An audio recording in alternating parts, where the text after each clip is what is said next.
Hello, it's Susan here from Boku No Hero Cosplay, and today I'm going to be styling my wig for Himiko Toga from Boku No Hero Academia.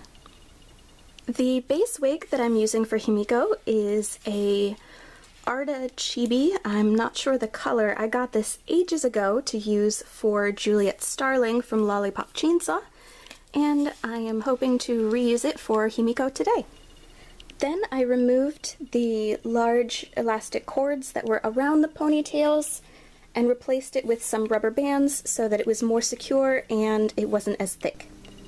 Insert the ponytail through one of these hair bun donut things. I got these at the dollar store. And now we're going to just section the hair and pull it over the hair bun donut and secure it into place with more rubber bands until the donut is completely covered. Here's what it looks like once all the hair has been pulled around the hair donut. We still have quite a bit of hair that's just hanging out, and since this is more floppy and not really spiky, we're just going to take individual pieces and open it up so that it goes all around the bun, and we're going to secure them in place with bobby pins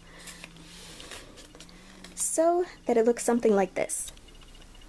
Once the buns are to your desired level of fluffiness, then we're just going to trim the bangs to the desired length, leaving some of the hair on the ends longer so that it frames the face. And with that, the Himiko wig is done. For more tutorials on how to make the rest of the costume, please subscribe, and thank you very much for watching!